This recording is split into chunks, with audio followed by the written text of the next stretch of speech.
నిర్మాణ రంగంలో పనిచేస్తున్నటువంటి శ్రామిక మహిళలకు వ్యక్తిగత బ్యాంకు రుణాలను ఇవ్వాలని తెలంగాణ రాష్ట్ర బిల్డింగ్ వర్కర్స్ యూనియన్ జిల్లా కార్యదర్శి కుడుదల వెంకటేష్ డిమాండ్ చేశారు.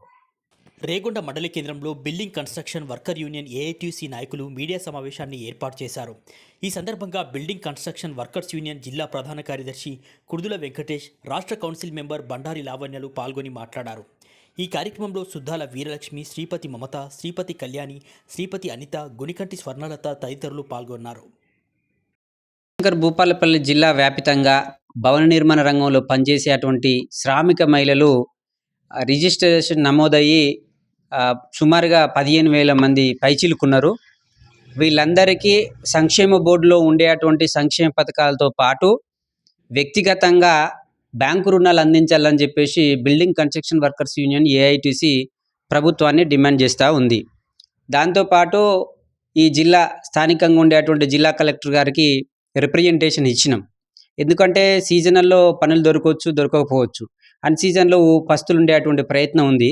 భవన నిర్మాణ రంగంలో పనిచేసేటువంటి ఈ కార్మిక వర్గం ఆ పనికే పరిమితమయ్యేటువంటి పరిస్థితి ఉంది. వేరే పనులు చేసేటువంటి పరిస్థితి లేదు. కనుకనే భవన నిర్మాణ రంగంలో ఏదైతే వాళ్ళు ఈ నైపుణ్యతను సాధించారో, ఈ నైపుణ్యత వాళ్ళకు ఉందో కాబట్టి అంటే ఖాళీ సమయంలో, పని లేనటువంటి సమయంలో బ్యాంకు రుణాలు ఏదైతే ప్రభుత్వం సహకారం అందిస్తుందో ఆ డబ్బులతోటి కుటుంబాన్ని పోషించుకునేటువంటి విధంగా ఉపయోగపడాలని చెప్పేసి మేము కలెక్టర్ గారికి దరఖాస్తు రూపంలో ఇవ్వటం అనేటువంటిది జరిగింది. బోర్డు సెక్రటరీ గంగాధర్ సార్ కూడా హైదరాబాద్లో ఇవ్వటం అనేటువంటిది జరిగింది. ఈ మొత్తం భవన నిర్మాణ కార్మికుల సమస్యల మీద సీఎం గారిని కలిసాం. మా స్టేట్ సెక్రటరీ ప్రవీణ్ కుమార్ గౌడ్, తర్వాత అధ్యక్షులు ఏఐటీసీ అధ్యక్షులు, ఇట్లా ముఖ్యమైనటువంటి మా కూననేని సాంబశివరావు గారు ఎమ్మెల్యే గారు కూడా ఈ బృందంతో కలిసి సీఎంతో ఇట్లా భవన నిర్మాణ కార్మికులకు సంబంధించినటువంటి సమస్యలను పరిష్కరించాలని చెప్పేసి కొన్ని ఇబ్బందులు ఉన్నాయి. వాటిని చెప్పడం వల్ల సీఎం గారు సానుకూలంగా స్పందించిండ్రు.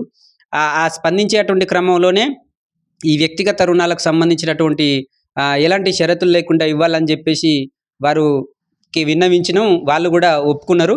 కాబట్టి ఈ జయశంకర్ భూపాలపల్లి జిల్లాలో మా మహిళా సోదరి మండలందరికీ కూడా మరి సీజనల్లో పని లేనప్పుడు ఈ కుటుంబాన్ని సాదుకోవడానికి ఉపయోగపడుతుంది అనేటువంటి ఉద్దేశంతో ఇక్కడ ఉండేటువంటి స్థానిక బ్యాంక్ మేనేజర్లందరికీ, ప్రభుత్వ ఆమోదితంతో ఉండేటువంటి ఎస్బీఐ, ఎస్బీహెచ్, కేజీవీపీ, ఏపీజీవీపీ బ్యాంకులు ఏదైతే మేనేజర్లు ఉన్నారో వాళ్ళందరినీ కూడా మా కమిటీ ఆధ్వర్యంలో కలుస్తాం. కలెక్టర్ గారి ద్వారా కూడా చెప్పించుకొని అట్లా వ్యక్తిగత రుణాలు 1,00,000 నుంచి 5 లక్షల లోపు మరి బ్యాంకు రుణాలు అందించేటువంటి విధంగా ప్రభుత్వం మాకు కృషి చేయాలి, కార్మికులకు అందుబాటులో ఉండాలని చెప్పేసి ఈ సంక్షేమ పథకం అనేటువంటిది మరి మహిళలకు బాగా ఉపయోగపడుతుంది.